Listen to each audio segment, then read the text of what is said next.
Assalamualaikum warahmatullahi wabarakatuh. Saya Mirza bin Mustafa daripada PMDIC UPSI Tanjung Malim, Mutawif Professional Development. Jadi, saya nak cerita sedikit. Yang mana kita main jauh-jauh ni, tuan-tuan dan puan, takkan saya nak bawa main kat perpustakaan ni nak baca buku. Bukan nak baca buku. Tapi saya nak tunjuk salah satu sejarah yang mana dahulunya 1400 dahulu, yang mana inilah tempat rumah Abdul Muttalib, iaitu Datuk Nabi. Nabi kita. Yang mana Nabi Muhammad ni dulunya dia lahir di sini lah. Tempat lahirnya bukan di Madinah, tapi di Mekah. Antara yang tuan-tuan dan puan nak tahu tak? Ketika Nabi lahir di Mekah ni, banyaknya irhas yang kata keajaiban yang berlaku di Mekah ni. Antaranya ketika Nabi Muhammad ni lahir, tuan-tuan dan puan, istana Raja Parsi ni dia runtuh, 14 tiang teruntuh akibat Nabi Muhammad ni lahir, iaitu di Parsi. Dan yang keduanya adalah antara irhal dia juga adalah api Majusi, iaitu api Majusi ni api apa? Bukan api biasa-biasa, api lilin, bukan tuan-tuan dan puan. Api ni api yang hidup 1000 tahun dahulu, yang tak pernah terpadam langsung. Bukan api sikit tapi api besar, yang mana dahulunya orang-orang tu menyembah api tu. Jadi bila lahirnya Nabi Muhammad ni, api Majusi tu terpadam terus. Jadi orang tahu dah, Nabi ada Nabi terakhir yang baru lahir. Sebab apa? Dalam kitab dahulu mengatakan memang akan terpadamnya jika seorang Nabi akhir zaman hidup.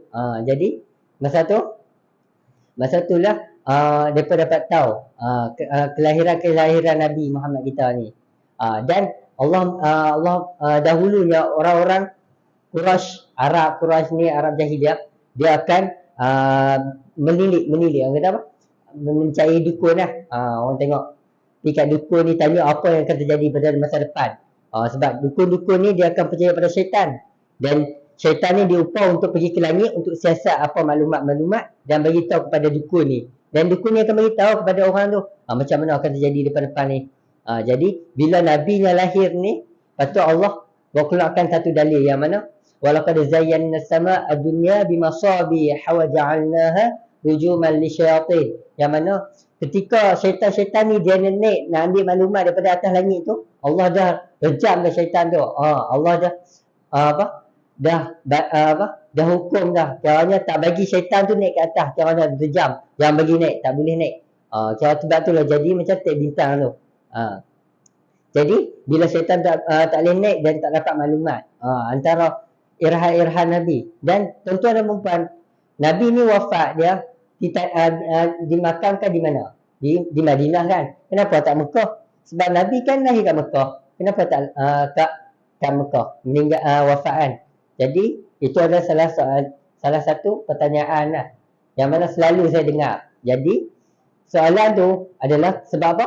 Nabi Muhammad ni dia berhijrah ke Madinah dan dia wafat di Madinah, dan dia ditanam di Madinah, bukan di Mekah. Sebab apa?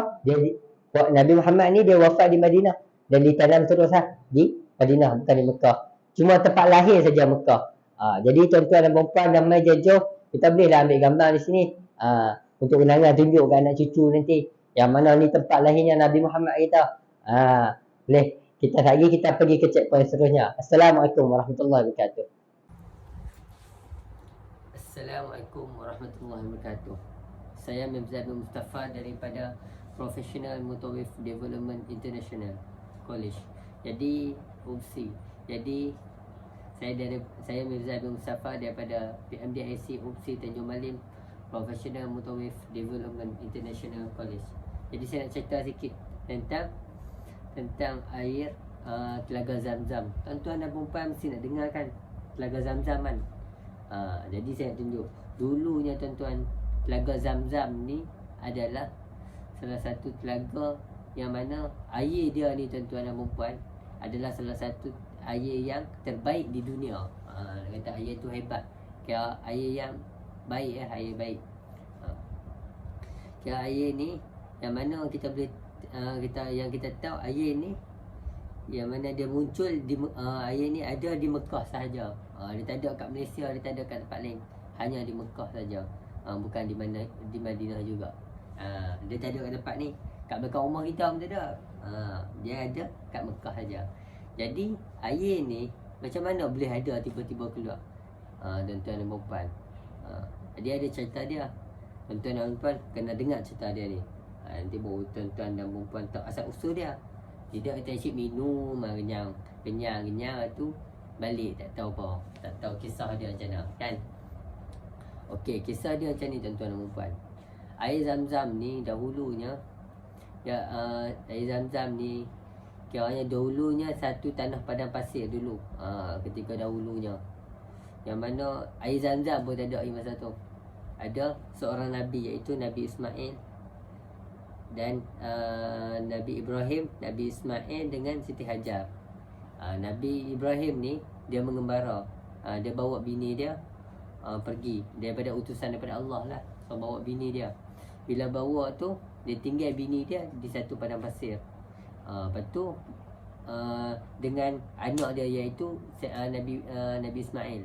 Lepas tu tengah dah bawa sikit makanan, kurma sikit je dengan ayam pun sikit. Jadi bila duduk kat tanah tandus, bayangkanlah kita duduk kat tanah tandus, macam tu lah. Kita tiba-tiba tersesat duduk kat tanah tandus, tak ada apa makanan apa, tiba-tiba tinggal situ, mesti kita takut kan. Macam gelisah lah, siapa nak tolong aku, tak ada orang kat sini, tinggal aku seorang lah. Tempat padangnya besar ni, kita seorang, mesti kita takut kan. Macam tu lah Siti Hajar, perasaan dia masa tu. Jadi Nabi Ibrahim tinggal. Lepas tu Siti Hajar tanya kepada Nabi Ibrahim, kenapa nak tinggal kami sedangkan kami ni tak ada apa kan, kira apa, tinggal Nabi Ismail kecil-kecil ni, masa tu dia kecil, dia baby. Jadi lepas tu Nabi Ibrahim diam. Lepas tu Siti Hajar tanya lagi, sebab apa tinggal ni, tinggal kami. Jadi lepas tu bila tanya kali ketiga, Siti Hajar kata, ini utusan daripada Allah ke? Lepas tu lantas Nabi Ibrahim kata, ya. Jadi Siti Hajar tahu dah, dia lega dah. Kalau Allah yang takdirkan suruh buat macam ni, dia tahu dah. Ni Allah punya urusan. Jadi dia tak boleh nak kacau Allah. Dia tahu Allah ni maha pengatur yang baik, maha perancang. Jadi bila dia tinggal tu, Nabi Ibrahim pun tinggal. Jadi Nabi tinggal Nabi Ismail dengan Siti Hajar lah masa tu. Jadi masa tu makanan pun habis, air pun habis. Ketika tu, lepas tu Nabi Ismail ni kecil lagi, dia riau lah, dia nangis. Sebab apa? Sebab makanan pun tak ada, dia lapar. Jadi Siti Hajar ni gelisah, dia pergi cari lah. Dia pergi cari, dia pergi daripada sofa ke marwah, lepas tu marwah ke sofa, lepas tu sofa ke marwah, sampai 7 kali. Dia pusing waktu tu. Sebab tu lah terjadinya sa'i. Dia tak apalah, dia contoh jalan cari, tak jumpa juga. Dia tengok kat satu bukit tu, tengok kat sofa marwah tu, duduk ulang-ulang tu, tengok macam ada ayat. Lepas tu dia tengok, tapi tu bukan, tu adalah Fata Morgana. Kata bayangan macam kalau tempat tandus kan, dia ada macam kita tengok ada ayat kan. Dia macam ada ayat tapi bukan ayat. Itu Fata Morgana. Jadi bila macam tu, lepas tu dia duduk Siti Hajar pergi ke Nabi Ismail. Dia dukung Nabi Ismail. Lepas tu Nabi Ismail ni dia hentak kaki kan, dia nangis, dia hentak kaki. Ketika dia hentak kaki tu, air Zam-Zam keluar. Masa tu lah Allah suruh Siti Hajar ni dia kepung Zam-Zam. Sebab tu lah nama dia Zam-Zam, sebab dia nak dikepung. Kalau dia kepungan, kalau dia tak kepung air Zam-Zam tu, nescaya banjir satu bumi ni. Tapi dengan berkat tu Siti Hajar dia buat lengkung. Jadi sampai lah ni lah kita boleh minum air dia. Jadi macam telaga. Sebab tu nama Telaga Zam-Zam.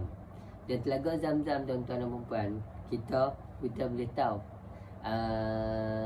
dia ada banyak kebaikan. Salah satu dia kebaikan dia, yang mana Nabi kata ma'u zamzam lima syuribalah. Yang mana air zam-zam ni adalah dia mengikut niat apa yang tuan tu niat. Jadi kalau kita niat nak bagi hilang penyakit ni, insya-Allah hilang. Dan dia boleh mengenyangkan kita. Dia ikut apa yang kita niat. Ayat zam-zam ni special tak special dia. Hebat ayat zam-zam ni. Jadi kalau kita datang ini, kita kena minum banyak-banyak lah. Kalau kita main kat sini, kita minum ayat zam-zam ni banyak-banyak, tuan-tuan dan puan. Jangan minum ayat lain, minum ayat zam-zam. Sebab ayat zam-zam ni adalah ayat yang salah satu ayat yang hebat, yang banyak manfaat dia. Jadi sekian daripada saya. Assalamualaikum warahmatullahi wabarakatuh. Okey, ada cerita yang kedua, iaitu cerita yang mana cerita yang kedua adalah salah orang jin ni, dia nak berbaiat kepada dengan Islam. Dia nak bertanya Nabi, betul ke Nabi kan bawa Islam yang agama yang benar tu. Jadi Nabi Muhammad ni dia panggil pokok. Dia panggil pokok tu, syajarah tu. Jadi dia mai tu, dia bagi salam pada Nabi. Jadi jin-jin ni tengok, dia yakin ni adalah Nabi yang mahu agama yang benar. Jadi dia pun masuk Islam, dia pun berbaiat, dia masuk Islam dengan mukjizat Nabi tu. Dan kata hebat tak hebat, Nabi boleh panggil pokok. Kalau kita panggil pokok, pakai mati pokok tu. Jadi ini adalah salah satu kisah yang terjadi, yang hebatnya, walaupun sikit cerita dia, tapi hebat, yang menarik cerita dia tu. Yang mana kalau tak ada orang boleh buat, paling panggil pokok. Jadi Nabi Muhammad inilah tentang Masjid Syajarah kejadian tu terjadi. Okey, nanti kita pergi ke Masjid Jin pula. Okey, kita sampai di mana? Di Masjid Jin. Tuan-tuan dan puan tengoklah. Masjid Jin ni ada kisah dia, yang mana ketika Nabi Muhammad ni dia bersama sahabat dia, iaitu Abdullah bin Mas'ud, ketika di Taif, ketika Nabi Muhammad ni lepas di bali batu kan, sampai berdarah kan cerita dia tu. Lepas tu Nabi pergi bersama dengan Abdullah bin Mas'ud untuk solat di masjid. Jadi lepas tu satu ketika tu Nabi bila lepas tu habis tu Nabi pergi ke satu tempat ni, iaitu satu tempat macam padang lah, kata macam padang pasir tu. Nabi kata, Nabi buat lingkaran bulat. Nabi kata Nabi buat kat Abdullah bin Mas'ud, Nabi kata kau jangan keluar daripada bulatan ni. Kalau kau keluar, kau akan binasa. Jadi Abdullah bin Mas'ud ni dia tak keluar lah. Jadi Nabi pergi jauh sampai Abdullah bin Mas'ud tak nampak Nabi Muhammad ni.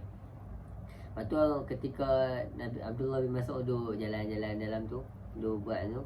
Lepas tu ada seorang orang berkulit hitam, gelap. Negro kot. Mungkin orang berkulit hitam kan, orang Afrika ke apa. Dia tengok Abdullah bin Mas'ud dalam bulatan tu, tu dia pergi. Lepas tu ketika Nabi pergi jajah tu, Nabi berjumpa dengan geng jin. Kata jin, yang mana mereka ni dah Islam, kata apa. Nabi baca Quran ketika tu. Ketika tu Nabi baca Quran dan mereka tertarik, dan mereka nak masuk Islam dengan Nabi Muhammad.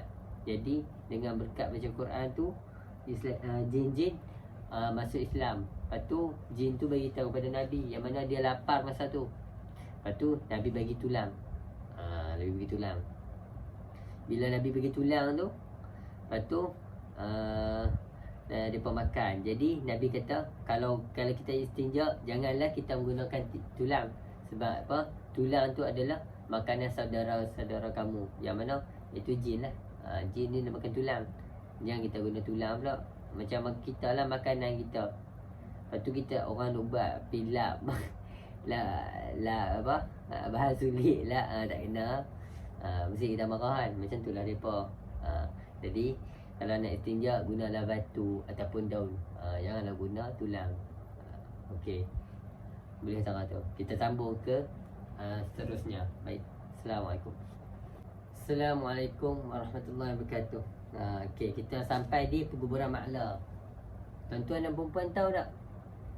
Sebelum tuan-tuan dan perempuan dah tahu tak? Sebelum perempuan. Okey, bodoh lah. Okay, tak apa. Assalamualaikum warahmatullahi wabarakatuh. Okey, sekarang kita sampai di penguburan Ma'la. Yang mana penguburan Ma'la ni kita tahu, penguburan Ma'la adalah salah satu penguburan yang terkenal di Mekah. Betul tak? Penguburan Mekah sebab dia berhadapan saja dengan Mekah. Kaabah, silap, Mekah lah, Kaabah. Dia berhadapan saja.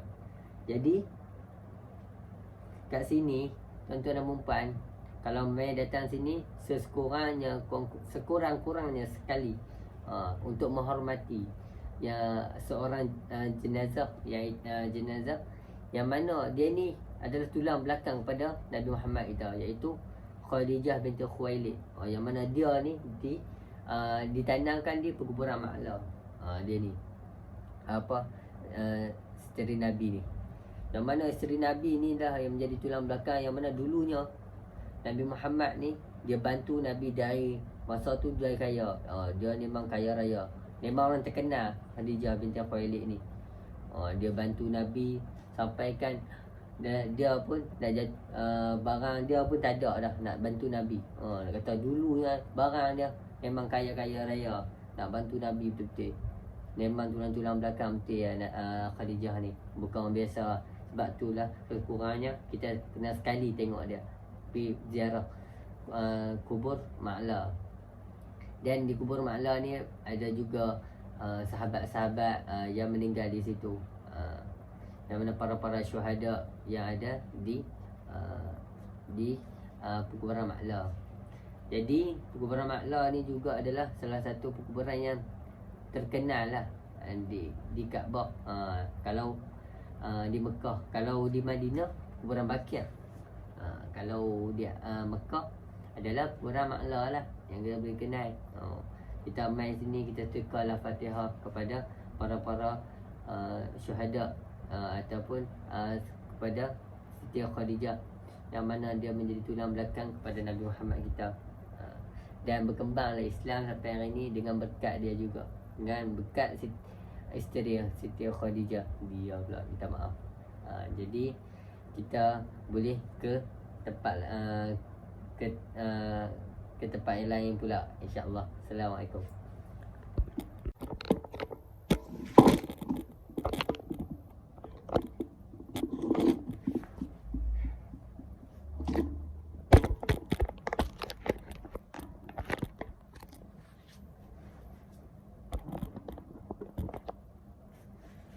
Assalamualaikum warahmatullahi wabarakatuh.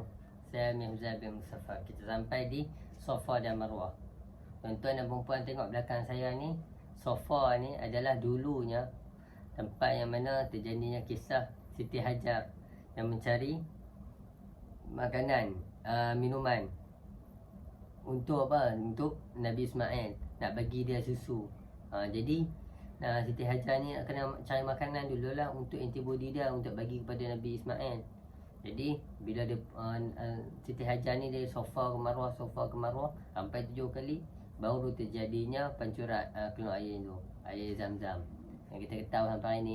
Sebab itulah terjadi dia yang peristiwa tu, Safa dan Marwah. Jadi yang kedua pula cerita dia adalah Abu Jahal. Yang mana Nabi Muhammad kita ni ketika dahulunya terkenal dengan sifat Al-Amin, yang mana jujur. Dia sifat jujur dia semua satu Mekah tahu. Yang mana dia takkan cakap bohong. Kalau cakap apa pun semua orang percaya. Jadi Nabi ni atas Bukit Safa ni, Nabi ajak kepada orang untuk masuk Islam. Sebelum tu Nabi kata, kalau aku Nabi kata kepada kafir Quraisy dah ramai depan ni, depan atas Nabi duduk atas bukit, yang bawah tu ramai. Tu Nabi kata, kalau aku kata belakang bukit ni ada tentera, apa percaya? Kita percaya. Jadi mereka tahu panggil sifat Nabi tak pernah bohong, tak pernah tipu. Jadi lepas tu dia tanya sekali, Nabi Muhammad ni ajak kepada Islam. Lepas tu dia pun tak mau, dia pun tak percaya itu tentang ajaran agama Islam. Lepas tu Abu Jahal ni dia geram, dia pergi pukul kepala Nabi. Jadi sampai kepala Nabi tu luka, menyebabkan kepala Nabi tu luka. Yang kisah ketiga pula, yang mana ketika Fathul Mekah. Tuan-tuan perempuan tahu kan Fathul Mekah, yang mana Nabi ni ketika tu time ni lah Mekah ditawan oleh orang Islam. Orang Islam ambil balik Mekah. Jadi bila Nabi Muhammad ni duduk atas Bukit Safa dan dia berkata kepada kafir Quraisy, dia kata siapa yang masuk ke rumah Abu Sufyan maka dia akan selamat, dan siapa yang siapa yang buang senjata, tinggalkan senjata, maka dia akan selamat. Jadi orang-orang ramai-ramai semua masuk dalam rumah. Tak mau, sebab apa, kalau mereka ada di luar, mereka akan dibunuh. Tentera Islam akan bunuh. Jadi Nabi agak siap-siap lah, so sembunyi. Jadi siapa yang duduk rumah sendiri ataupun duduk dalam rumah Abu Sufyan ataupun duduk di keliling Kaabah akan diselamatkan. Masa itulah Nabi cakap di Bukit Safa ni. Itulah salah tentang cerita-cerita yang ada di Safa Marwah. Okey, Assalamualaikum. Kita pergi ke seterusnya. Assalamualaikum warahmatullahi wabarakatuh. Okey, kita nak cerita pasal Kaabah. Dahulunya ni, tentang macam mana boleh terjadinya Kaabah ni.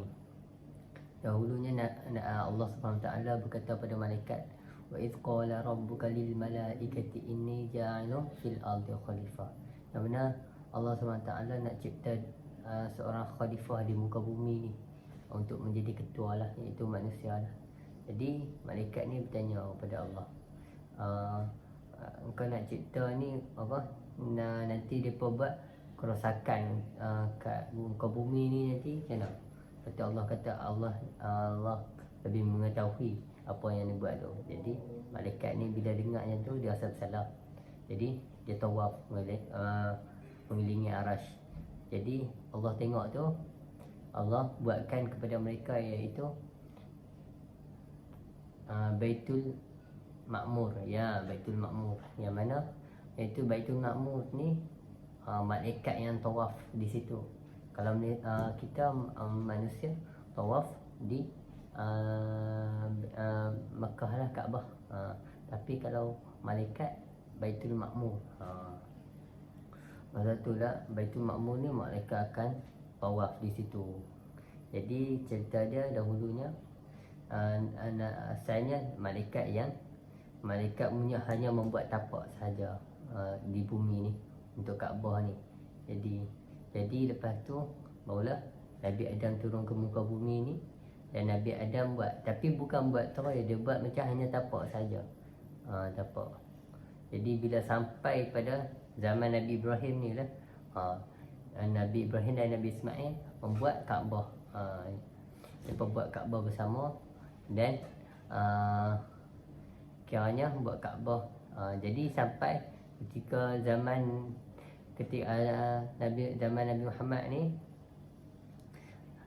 masa ketika tu ada banjir. Banjir yang mana menyebabkan Mekah Kaabah ni runtuh. Jadi orang Quraisy ni depa kumpul duit balik untuk buat, depa pecah-pecah depa buat balik untuk bagi elok balik Jadi depa pecah-pecah depa minta duit yang halal lah, tak ada syubhah apa. Memang kalau syubhah depa takkan buat, takkan ambil. Sebab tu nak buat tu rumah Allah, takkan nak pakai duit syubhah apa. Jadi depa ambil, depa buat lepas tu kalau kita tengok, kalau kat Mekah sekarang dia ada macam lekuk tepi Kaabah tu. Lekuk tu adalah dahulunya tu kawasan Kaabah. Tuan-tuan dan puan kena tahu. Jadi sebab apa depa buat lekuk tu, dahulunya orang ni, dia orang kafir Quraisy, orang Quraisy, depa tak ada dana untuk nak buat nak buat Kaabah. Jadi depa buat buat kecil je. Jadi depa buatlah Hijri Ismail tu.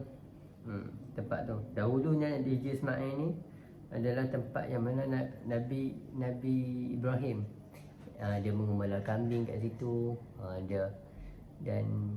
Dia pun berehat di situ, tempat tu lah. Tapi kalau kita nak semayang dalam Kaabah, kita boleh semayang dekat dalam Hijri Ismail. Sebab Hijri Ismail tu dalam Kaabah lah, cuma dia dipendekkan, dia kecil kan, cuma dia nampak macam lantai, tapi asal-asalnya dulunya Kaabah. Jadi kalau kita nak tawaf, kita tak boleh tawaf masuk dalam Hijr Ismail. Sebab apa? Dia dalam Kaabah. Dia kawasan Kaabah. Kalau kita nak tawaf, kita tawaf tak boleh masuk, tak boleh kena dengan Kaabah. Kita kena tawaf bagi luar daripada kena, jangan bagi kena Kaabah. Kalau Kaabahnya ni kita tawaf tu, dia tak boleh rapat tu, tak boleh masuk dalam kawasan Kaabah. Nanti dia akan membatalkan tawaf kita. Okey. Sekian daripada saya. Kita akan terus ke kita terus ke tempat lain pula. Okey, baik. Assalamualaikum. Assalamualaikum warahmatullahi wabarakatuh. Jadi saya nak cerita tentang multazam. Yang mana dahulunya multazam ni, multazam tuan-tuan dan puan tahu ke kat mana? Dia ni lah. Kalau tuan-tuan tengok ada pintu kan, dalam tempat kecil tu, Hajarul Aswad dengan pintu seterak tu. Itu multazam. Yang mana dahulunya Nabi Abdullah bin Amru, yang mana sahabat Nabi ketika dia buat umrah, dia buat umrah, lepas tu dia pergi, habis dah umrah tawaf tu, dia pergi kat multazam, dia buka tangan dia letakkan pipi dia dekat lepas tu dia berdoa pada Allah.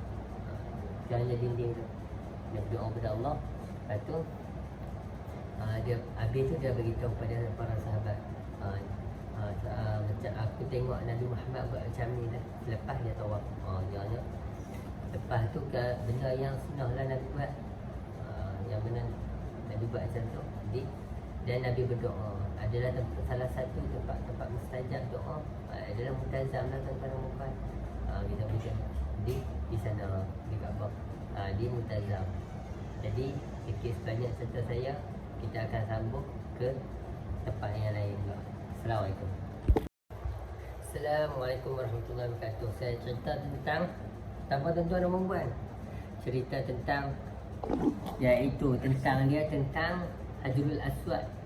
Tuan-tuan dan puan tengok ni, Hajarul Aswad ni macam mana? Hajarul Aswad mesti manusia akan tahu lah. Kalau pergi Kaabah mesti akan tahu. Dia jadi macam satu kerongsong, macam bentuk macam perak tu. Di tengah tu ada batu warna hitam. Hajarul Aswad. Hajarul tu dua, Hajar tu adalah batu. Aswad, hitam, batu hitam. Dahulunya batu ni dia warna putih, seperti susu, warna putih susu. Macam mana boleh terjadinya ni? Dahulunya batu ni, Nabi Ibrahim dan Nabi Ismail, Nabi Ibrahim menyuruh Nabi Ismail untuk mencari batu sebagai penanda permulaan tawaf. Jadi bila macam tu, Nabi Ismail pergi cari tak jumpa batu. Dia cari batu yang elok lah, nak letak kat Kaabah, takkan cari batu biasa-biasa ni. Jadi Nabi Ismail ni balik sebab dia tak jumpa. Lepas tu dia tengok dah kat Kaabah tu ada satu batu. Lepas tu dia tanya kepada Nabi Ibrahim, Nabi Ismail tanya kepada Nabi Ibrahim, dan Nabi Ibrahim kata ini adalah batu yang mana malaikat Jibril bagi. Tuan-tuan dan puan-puan mesti tahu kan, batu tu adalah batu dari syurga, salah satu dia. Jadi bila letak kat situ, barulah jadi permulaan tanda untuk kita tawaf. Lepas tu tuan-tuan dan puan-puan kalau tengok betul-betul, dia ada macam warna hitam kan. Tapi kalau kita pergi, batu dia kecil-kecil, ada 8. Lebih kurang tak besar ibu jari ke tu lah. Dia tak besar sangat batu dia, bukan semua. Yang tepi-tepi tu hanya lili-lili untuk mereka bagi rapat balik. Bukan bagi rapat, bagi tak terkeluar. Yang bagi bersambung lah batu tu. Bagi batu tu ada dalam tu. Kalau tidak, kalau tak banyak tu, dia akan jatuh lah. Jadi buat tu bagi melekat batu kat situ. Lepas tu kita kalau masuk kat situ dalam Hajarul Aswad, kita lumur muka kita semua. Bagi semua kena lah. Bagi cium. Takut apa? Batu tu kecil je. Kita nak cium tu bukan kena semua. Mesti takut kena tempat lain. Jadi eloknya kita buat semua lah. Dalam satu tempat tu, satu batu. Jadi nak tahu boleh kena. Tapi dahulunya Hajarul Aswad ni warna putih susu, sebabkan hitam dengan dosa-dosa anak Adam. Jadi cerita tu tentang Hajarul Aswad. Sekian daripada saya. Kita sambung ke tempat yang lain pula. Baik. Assalamualaikum warahmatullahi wabarakatuh. Assalamualaikum warahmatullahi wabarakatuh. Jadi saya nak cerita tentang Jabal Sur. Yang mana Jabal Sur tuan-tuan dan puan-puan mesti bisa dengar kan. Cerita yang mana Jabal Sur ni adalah salah satu gua yang mana Nabi Muhammad kita dengan Sayyidina Abu Bakar ketika Nabi Muhammad nak berhijrah ke Madinah. Sebelum tu Nabi Muhammad ni dia nak pergi ke Madinah, dia tak boleh pergi terus. Sebab apa? Orang Quraisy ni nak ligan, nak bunuh Nabi.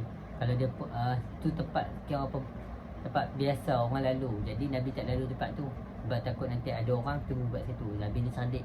Jadi Nabi pergi singgah dulu kat Gua Sur. Dia sembunyi dulu kat belakang. Ni Mekah, Gua Sur di belakang. Jadi Nabi tak pergi depan, Nabi pergi belakang tu. Lepas tu baru pergi depan. Nabi duduk kat Gua Sur, dia sembunyi.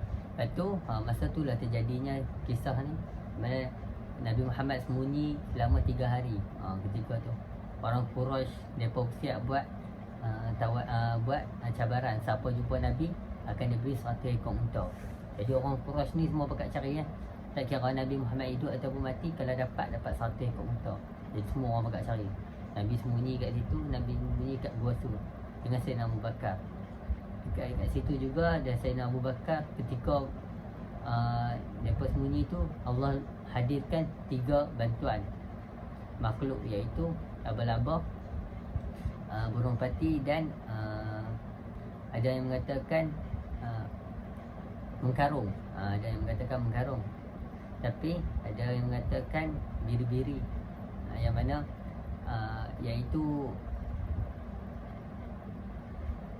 Abdullah bin Abu Bakar, iaitu anak Sayyidina Abu Bakar, yang mana dia yang membawa kambing untuk menghalang daripada Abdullah bin Abu Bakar ni adalah apa, dia memberi silap, dia memberi nasihat kepada, dia memberi maklumat daripada Mekah ke Nabi Muhammad ni. Apa yang terjadi kat Mekah tu dia bagi tahu kat Nabi Muhammad ni. Jadi Nabi Muhammad tahulah tentang apa yang terjadi kat Mekah. Lepas tu bila sembunyi-sembunyi tu, ada kisah Sayyidina Abu Bakar ni dipatuk oleh ular. Yang mana ketika Nabi Muhammad ni letih, dia tidurlah atas paha Nabi Muhammad ni. Nabi Muhammad tidur pada paha Sayyidina Abu Bakar. Lepas tu tidur kaki Sayyidina Abu Bakar ni dipatuk oleh ular ketika tu. Jadi Sayyidina Abu Bakar ni tak maulah gerak Nabi, dia kesian Nabi nak rehat. Lepas tu dia menangis, dia tahan sakit tu sampai menangis, kena pipi Nabi. Jadi sampai kena pipi Nabi tu, Nabi terjaga. Dan Nabi tanya kepada Sayyidina Abu Bakar, apa yang terjadi ni? Awak sampai menangis. Lepas tu Sayyidina Abu Bakar tak mau beritahu lagi awal-awal. Tapi Nabi tanya banyak kali, lepas tu dia beritahu. Dia kata dipatuk oleh ular. Lepas tu salah satu mukjizat Nabi keluar masa tu, air liur Nabi lah. Nabi guna air liur dan sapu pada kaki tempat yang kena dipatuk tu, lantas lepas tu lega terus dengan berkat air liur Nabi. Itulah salah satu cerita yang terjadi di Jabal Sur. Okey, kita tambung ke checkpoint seterusnya. Assalamualaikum warahmatullahi wabarakatuh. Jadi saya nak cerita tentang Arafah. Yang mana tuan-tuan dan puan-puan mesti tahu kan tentang Arafah ni. Arafah ni adalah yang mana Allah telah berfirman, fa idza afadtum min Arafah, yang mana apabila kamu berangkat dari Arafah. Yang mana tempat dulu Arafah ni tempat orang berhaji. Yang buat haji orang duduk kat situ pada 9 Zulhijjah. Kat situ. Jadi kat situ di Arafah juga, kalau kita masih umrah tak ada apa, cuma tempat biasa. Tapi kalau haji ramai di situ Arafah ni. Dan Al-Hajju Arafah, yang mana haji tu Arafah, yang mana orang nak buat haji mesti duduk Arafah. Dalil dia. Jadi kita boleh tengok juga kat situ, yang mana kalau orang membuat haji akan mendapat pahala. Tapi kalau orang yang duduk tak buat haji, jangannya tak dapat, tidak punya gaji. Orang kata gaji tak mencukupi, kira macam duit tak ada, nak pergi haji tak boleh. Jadi kalau dia dekat rumah pun dia boleh buat puasa, puasa Arafah. Itu mendapat juga pahala. Kelebihan Arafah ni, yang mana Allah akan menghapuskan dosa kita sebelum dan selepas kalau kita berpuasa di berpuasa ketika hari Arafah. Itu salah satu dia. Dan kalau kita tengok juga Arafah ni pada Arafah ni kita tengok ada satu bukit. Bukit apa tu? Ya, Bukit Jabal Rahmah, yang mana di situ adalah tempat pertemuan Nabi Adam dan Hawa di situ. Dan juga salah satu cerita dia lagi, ketika Nabi Muhammad ni dia membuat khutbah terakhir. Khutbah terakhir di situlah khutbah terakhir Nabi Muhammad kita. Dan Nabi tentang Nabi Muhammad kita ni dia Nabi Muhammad kita berkhutbah tentang apa tuan-tuan dan puan-puan, yang mana Allah Nabi suruh jauhkan kita daripada riba, dan antaranya sesiapa yang memegang amanah maka dia hendaklah mengembalikan amanah tersebut kepada tuan punyanya. Yang mana kita ni Nabi suruh pegang amanah tu betul-betul. Janganlah kita membuat biasa saja terhadap amanah ni. InsyaAllah apa kita dapat ni kita boleh dengar dan kita ambil prihatin tentang khutbah yang Nabi bagi tahu ni. Okey, kita sambung ke seterusnya. Assalamualaikum warahmatullahi wabarakatuh. Jadi kita sampai di mana? Di Muzdalifah. Kalau kita tengok macam biasalah, tempat biasa ni kalau umrah hari biasa tak ada apalah. Cuma kalau hari haji ramai. Sebab apa? Pada masa ni Nabi Muhammad menunaikan haji, Nabi buat di Muzdalifah lah. Yang mana Muzdalifah adalah salah satu apabila kamu berangkat dari Arafah, maka sebutlah nama Allah di Masyairil Haram, iaitu Masyairil Haram adalah Muzdalifah. Muzdalifah ni ia terletak di antara dua ma'zim, lorong di antara dua bukit yang kita boleh tahu, iaitu di antara Arafah dan Muhasir. Ma'zim Arafah dipanggil Al-Madahi, yang bererti lorong yang sempit. Dan sebab dinamakan Muzdalifah ni, manusia mendatangi pada permulaan malam atau tengah malam. Sebab apa? Nabi datang pada masa tu, dan manusia meninggalkan secara serentak. Mereka akan pergi terus. Mereka tak ada tunggu situ, apa tak ada. Mereka bermalam, lepas tu mereka pergi. Di sana manusia telah berada berhampiran dengan Mina. Muzdalifah dia dekat dengan Mina, tuan-tuan dan puan. Okey. Pada 9 Zulhijjah, para jemaah haji diwajibkan bermalam di Mabit. Mabit ni bermalam lah di Muzdalifah lah pada 9 Zulhijjah. Selepas kita tinggalkan Arafah tu, lepas tu kita bermalam pula di Muzdalifah. Ni tempat ni. Jadi meninggalkan Arafah setelah terbenamnya matahari. Semasa haji wada' Rasulullah SAW melakukan solat maghrib dan isyak secara jamaah takhir di Muzdalifah ni lah. Dan itulah salah satu cerita yang ada di Muzdalifah. Assalamualaikum warahmatullahi wabarakatuh. Jadi saya nak cerita tentang Mina, yang mana tuan-tuan dan puan-puan mesti bisa dengarkan.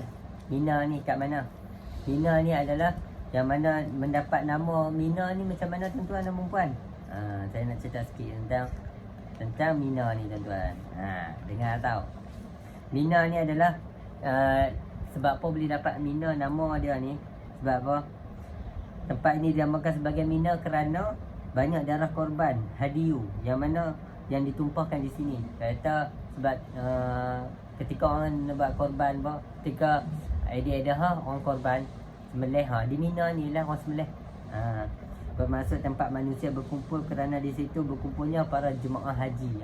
Jadi orang nak menunaikan haji, orang akan duduk di Mina. Dan salah kelebihan dia pula adalah, yang mana kelebihan dia pada hari Hajatul Wada' surah An-Nas dan surah Musallat diturunkan di situ di Mina.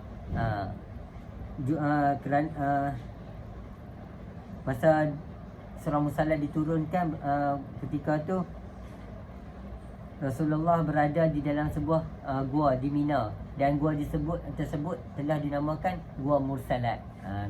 Tuan-tuan dan puan, itu salah satu cerita dia yang terjadi di Mina. Dan kita boleh tengok juga jamrah, iaitu lontar jamrah. Ketika Nabi Ibrahim membalik batu kepada syaitan yang mengganggu Nabi Ibrahim. Jadi Nabi Ibrahim ni dia ambil batu, dia baling. Sebab tu terjadinya jamrah. Jamrah ni baling batu kepada syaitan. Dan kita boleh tengok juga dalam bahasa Arab, jamrah berarti batu kecil. Terdapat 3 jamrah yang termasuk dalam manasik ibadah haji di Mina, iaitu jamrah al-sughra, jamrah kecil, ataupun jamrah yang pertama. Jamrah kedua, jamrah al-wusta, jamrah tengah atau kedua, jamrah al-aqabah, jamrah besar. Sebab ia dinamakan dengan jamrah kerana anak batu dilontar di tempat tersebut, atau kerana batu lontaran yang terkumpul di situ. Dia pun baling batu lah sebab ada syaitan. Yang kisahnya dulu Nabi Ibrahim baling batu kat syaitan. Jadi sampai sekarang mereka buat cara tu. Yang mana Nabi Ibrahim dia baling batu. Kalau syaitan ni ada benda yang keji. Syaitan ni adalah makhluk yang selalu mengganggu kita. Jadi Nabi Ibrahim ni dia baling batu kepada ni. Tiang berada di tengah jamrah itu merupakan tanda sebagai tempat melontar. Jadi kalau kita tengok tu, tiang kat tempat jamrah ni ada satu tiang. Tiang tu tempat kita nak baling tu, batu. Bukan untuk dilontar. Tiang yang berada di tengah jamrah itu merupakan tanda sebagai tempat melontar. Kolam yang mengelilingi tiang pula telah dibina selepas tahun 1292 Hijrah dengan tujuan untuk meluaskan kawasan melontar dan sekaligus dapat mengumpulkan batu lontaran. Pada asalnya jamrah Aqabah ni terletak di sebuah bukit. Lontaran hanya boleh dilakukan dari sudut sahaja, dari satu sudut sahaja. Setelah bilangan jemaah semakin bertambah serta memerlukan kawasan tersebut diluaskan, maka pada tahun 1376 Hijrah kerajaan Saudi telah meratakan kawasan jamrah Aqabah dengan meruntuhkan bukit-bukit tersebut. Kemudian dinding dibuat di sebelah bukit yang diratakan itu sebagai tanda melontar dari sudut lontaran yang asal. Okey, kita boleh tengoklah tentang Mina ni terjadinya tentang baling jamrahnya. Nabi Ibrahim membaling batu kepada syaitan. Lepas tu tentang Nabi Ibrahim menyembelih Nabi Ismail di Mina, dan turunnya surah An-Nas dan surah Musalat, dan ada nama Gua Musalat. Itulah salah satu cerita dia. Jadi kita terus ke checkpoint seterusnya. Assalamualaikum warahmatullahi wabarakatuh. Jadi saya nak cerita tentang Safa dan Marwah. Terjadinya Jabal Safa dan Marwah. Inna Safa wal Marwata min sya'airillah. Yang mana sesungguhnya Safa dan Marwah ni adalah sebahagian daripada syiar Allah. Dan kita boleh tengok juga ketika dakwah Nabi Muhammad ni, ada satu cerita di Bukit Safa yang mana Nabi Muhammad ni naik atas bukit itu dan menyampaikan tentang ajaran Islam pada orang Quraisy. Jadi orang Quraisy ni dia dengar, mereka tak mau percaya. Dan cerita dia Nabi Muhammad ni naik, dia cerita kepada orang-orang Quraisy tentang Islam. Dan ketika tu juga yang mana di Bukit Safa juga Abu Jahal ni menyakiti Rasulullah di Bukit Safa. Ketika satu hari Rasulullah sedang berada di Bukit Safa, Abu Jahal datang lalu menyakiti Nabi Muhammad ni dan bercecah serta memukul kepala baginda dengan batu sehingga luka dan berdarah. Ketika tu batu dapat tahu kepada Sayyidina Hamzah, pak menakan Nabi. Jadi pak menakan Nabi tahu, pak menakan Nabi pi ke Abu Jahal ni, dia ambil busur pemanah, dia lalu pukul kepala Abu Jahal. Sebab apa? Dia mencecah Nabi Muhammad ni. Dia pukul Nabi Muhammad. Jadi Sayyidina Hamzah ni pak menakan Nabi, dia geram. Dia buat balik kepada Abu Jahal ni sebab dia buat anak menakan, iaitu Nabi Muhammad. Itulah salah satu cerita Bukit Safa, yang mana Rasulullah telah menjadikan Bukit Safa sebagai tempat pertemuan antara pimpinan tentera selepas menawan kota Mekah. Rasulullah SAW telah bersabda kepada Khalid bin Al-Walid bahawasanya tempat pertemuan ialah di Safa. Kalau apa-apa pun mereka berjumpa di Safa. Selepas melakukan tawaf, Rasulullah telah naik ke atas Rasulullah SAW telah naik ke atas Bukit Safa dan baginda menghadap ke arah Kaabah. Lalu memuji dan memuja Allah SWT serta berdoa kepadanya. Nabi Muhammad dia naik atas Bukit Safa dan memuji Allah dan berdoa di atas Bukit Safa. Itulah salah satu sunnah Nabi yang mana Nabi buat ketika tu. Bukit Safa juga menyaksikan bahawa orang yang pernah menyakiti Rasulullah SAW dan mengeluarkannya dari Mekah telah berkumpul di sekeliling baginda untuk memberi bai'ah janji serta beriman kepada Allah. Yang mana Bukit Safa ni dia tengok orang, dia adalah menjadi saksi yang mana dulu dia tengok Nabi Muhammad ni dicaci, dan dia juga menjadi saksi kepada orang Islam yang berbai'ah di Bukit Safa ni. Dan saya nak cerita pasal Bukit Marwah, Safa dan Marwah. Marwah ialah sebuah bukit kecil yang terbina daripada batu api atau geretan, iaitu sejenis batu putih yang keras yang terletak kira-kira 300 meter ke arah timur laut di Rukun Syami di Kaabah. Yang mana Allah inna Safa wal Marwah min sya'airillah, iaitulah dalil tu yang mana sesungguhnya Safa dan Marwah adalah syiar Allah. Dan Safa Marwah ni terjadi tempat Siti Hajar yang mana berlari ketika mencari air Zam-Zam. Safa dan Marwah. Jadi itulah sedikit sebanyak cerita tentang Safa dan Marwah. Assalamualaikum. Assalamualaikum warahmatullahi wabarakatuh. Jadi saya nak cerita tentang Masjid Ja'ronah. Masjid Ja'ronah. Tentang Ja'ronah lah. Ja'ronah yang mana Nabi Muhammad ni ada satu kisah. Saya cerita tuan-tuan dan perempuan, satu kisah dia yang mana Nabi Muhammad ni ketika Rasulullah SAW pernah berhenti di situ untuk membahagikan tawanan dan harta rampasan perang Hawazin. Yang mana ketika perang tu, habis perang, Nabi berkumpul di Masjid Ja'ronah ketika dalam perjalanan pulang daripada perang Hunain pada tahun 8 Hijrah selepas pembukaan Mekah. Baginda juga berihram di situ juga dekat Masjid Ja'ronah. Itulah salah satu cerita yang ada di Ja'ronah. Assalamualaikum warahmatullahi wabarakatuh. Jadi saya nak cerita tentang Jabal Nur. Tuan-tuan dan puan bisa dengar kan tentang Gua Hira. Gua Hira ni memang terkenal lah dulu dan sekarang. Gua Hira ni adalah salah satu gua yang mana Nabi Muhammad mendapat wahyu yang pertama ketika di situ. Dengan Nabi Muhammad dulu dia suka bersendirian dan berkhalwah, yang mana dia suka duduk kat Nabi Muhammad ni suka duduk dekat Gua Hira. Dulu kalau kita Gua Hira, kalau kita duduk kat Gua Hira tu kita akan nampak straight to point tu Mekah. Jadi kalau lah ni tak nampak sangat Kaabah. Sebab apa?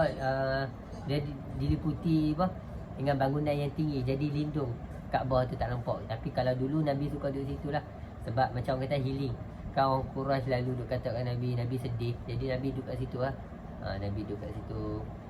Jadi bila tibanya malaikat Jibril datang kepada Nabi Muhammad dan malaikat Jibril peluk Nabi dan baca, ada kata Jibril kata Iqra ya Muhammad. Nabi Muhammad ni takut, dia tak tahu, kata aku tak boleh baca. Jadi malaikat Jibril peluk kat Iqra. Lepas tu Nabi kata aku tak boleh baca. Lepas tu Jibril peluk kali ketiga, Iqra. Lepas tu baca Iqra bismi rabbikal ladzi khalaq. Lepas tu Nabi baca Iqra bismi rabbikal ladzi khalaq, khalaqal insana min 'alaq, Iqra wa rabbukal akram alladzi 'allama bil qalam 'allamal insana ma lam ya'lam, sampai ayat kelima. Jadi sampai ayat tu lah. Lepas tu baru Nabi dia takut, dia lari. Nabi lari balik rumah. Dan Nabi kata kepada Siti Khadijah, selimutkan aku. Sebab apa? Masa tu Nabi takut tiba-tiba ada orang peluk kan, sampai nak demam Nabi kiranya. Sampai itu Siti Khadijah selimutkan Nabi sebab takut kan. Jadi itulah salah satu cerita yang ada di Gua Hira. Okey, saya cerita tentang Muzium Haramain. Muzium Haramain ni dia ni muzium dua tanah haram yang berada di Bukit Jud. Muzium dua tanah haram ni berada di Mekah lah, di Bukit Jud. Dan dia menunjukkan pasal budaya dan sejarah orang dulu-dulu. Sejarah dahulu-dulu ada di muzium ni dua tanah haram. Matlamat pembinaan dia mendidik generasi masa kini dan akan datang untuk memperkenalkan tentang sejarah Islam dulu. Okey, dia ada 7 bahagian dewan. Saya cerita satu-satu. Bahagian dewan yang pertama adalah dalam tu bahagian dewan tetamu yang adanya tentang gambar Kaabah dulu dan sekarang. Ketika dahulunya gambar-gambar pada 1300 1400 Hijrah dulu ada gambar dia, dan sekarang. Dan dia ada dewan tetamu, dewan tamu, dan dewan masjid suci. Masjid suci ni, dewan masjid suci tentang tangga Kaabah. Dia dulu ada dia tunjuk memang ada kat situ tempat dewan apa, dewan tangga Kaabah, buat kayu jati, daripada kayu jati. Daripada tangga Kaabah tu buat daripada kayu jati. Dan kita tengok, kita pergi kat dewan Kaabah, pintu Kaabah dibuat daripada kayu. Dulunya pintu Kaabah ni buat daripada kayu dan dihiasi dengan emas. Dan di situ juga, dan dalam dewan Kaabah tu, kat muzium tu, ada tiang-tiang Kaabah yang dahulunya. Depa simpan kat situ. Dan ada juga dewan foto gambar. Dewan foto gambar ni apa dia tuan-tuan dan puan-puan? Dewan foto gambar ni depa simpan gambar-gambar Kaabah yang ada pada 1299 Hijrah. Lama tak lama. Dan ni 1444. Yang ada 1299. Lama tak lama. Dan dewan manuskrip ni adalah dewan yang simpan tempat apa, masahaf-masahaf Al-Quran yang ada pada zaman Osmaniyah, yang ditulis pada zaman Osmaniyah tu ada lagi. Kita boleh tengok macam mana tulis barisan dia. Depa tak ada barisan, memang huruf semata-mata, memang kena baca betul-betul lah. Dan dia juga ada kat itu dewan Masjid Nabi dan dewan Zamzam. Dewan Zamzam ni ada cincin, tudung dan roda yang mengangkat air. Kan perigi kan dia ada atas tu untuk kita nak ambil air, dia ada untuk dia tunjuk. Dan baldi daripada perak, bukan perak, dia tembaga. Kita boleh tengok barang-barang lama dekat situ. Itulah antara yang barang-barang yang ada di Muzium Al-Haramain, Muzium Dua Tanah Haram. Jadi kita sambung ke checkpoint seterusnya. Assalamualaikum warahmatullahi wabarakatuh. Jadi saya nak cerita sikit tentang Hudaibiyah. Apa Hudaibiyah ni tuan-tuan dan puan-puan? Hudaibiyah ni adalah tempat Nabi Muhammad kita ni berbai'ah dengan sahabat-sahabat dia. Yang mana ketika tu Nabi Muhammad ni dengan sahabat-sahabat dia, sahabat-sahabat Nabi bermimpi sebelum tu, mimpi masuk Mekah. Jadi Nabi Muhammad ni dah bersama-sama sahabat ni nak pergi Mekah lah masa tu. Sebab Nabi Muhammad dah mimpi dah masuk Mekah. Dia petanda lah daripada Allah. Jadi masa nak pergi kat situ, mereka nak masuk Mekah, mereka ditahan oleh orang-orang Quraisy di sini lah, di mana? Hudaibiyah. Jadi bila ditahan di situ, orang Quraisy tak bagi. Jadi Nabi ni buat bincang, suruh Sayyidina Osman ni, sebab Sayyidina Osman ni peta, dia orang yang lembut, cakap pun lembut-lembut. Jadi dia boleh minta runding lah. Jadi bila Sayyidina Osman pergi tengok tak main dah. Jadi Nabi Muhammad risau, ada dengar cerita pasal ada Sayyidina Osman ni dibunuh kat situ. Jadi Nabi pun berbai'ah dengan sahabat-sahabat di sini, di Hudaibiyah. Sebab nak pergi perang lah, memang nak betul-betul memang nak bunuh orang Quraisy. Sebab dia dengar cerita Sayyidina Osman mati. Tengah-tengah berbai'ah tu Sayyidina Osman main. Tak jadilah kiranya. Tapi peristiwa dia mereka duk bai'ah dekat situ, di Hudaibiyah. Cerita tu salah satu dia. Yang kedua, salah satu mukjizat Nabi yang mana ketika tu ada satu perigi yang mana air tu tak banyak dah. Jadi sahabat-sahabat nak minum, nak kumur, nak ambil mayang pun depa bagi tahu kat Nabi Muhammad tak cukup lah, nak ambil mayang pun tak cukup apa. Jadi Nabi lepas tu Nabi ambil tangan, Nabi selut dalam timba yang ada air tu, dan Nabi buat keluar. Jadi air keluar di tangan Nabi.